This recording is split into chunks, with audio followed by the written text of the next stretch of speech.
Michael in Long Beach. Hey, Michael. Yeah, hi, Thom. Yeah, can I ask you a question?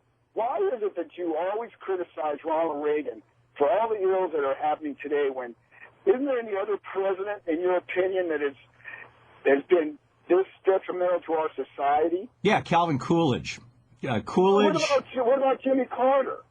You don't think Jimmy Carter was with the interest rates and everything else and well, let's see, Michael, for just a second. First of all, the president doesn't control interest rates; the Fed does. I understand that. But what Jimmy Carter did do is he put in place an energy program that, if Ronald Reagan hadn't dismantled it, would have led us to oil independence by the year 2000 and 20% of all of our electricity being generated by solar power by the year 2000. And that was the most pessimistic projection, by the way.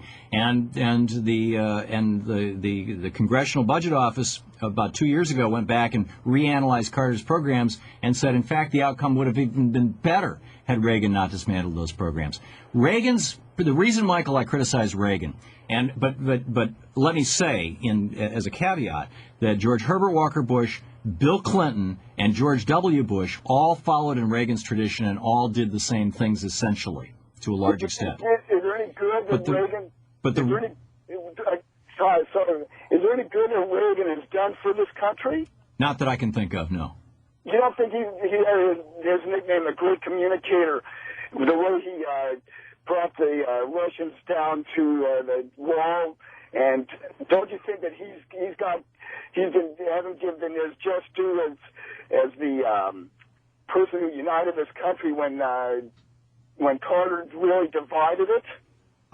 First of all, I reject the notion that Carter divided this country. Up until the Iranian hostage crisis, Carter was 15 points ahead of Reagan in the polls. Just 3 months before the election, Carter was way ahead of Reagan in the polls. If the Iranian hostage crisis hadn't happened, Ronald Reagan at that time was considered by most Americans to be a crackpot and a right-wing crank, which is what history demonstrates he was. He was a brilliant communicator, and he did make some great movies. You know, his chimp movies, those movies with him and the monkey, they were really good. And, you know, he made some good cowboy movies. But I would submit to you, Michael, that by playing the role of president as brilliantly as he did, and using that platform to destroy this country's economic and cultural infrastructure, he was even more destructive than the people who followed him and continued his policies, George Herbert Walker Bush and Bill Clinton and George W. Bush. And it all began, and my point, Michael, about why I say it all began with Reagan is not that, you know, hey, he's some nasty guy that I want. It's that it really was a revolution.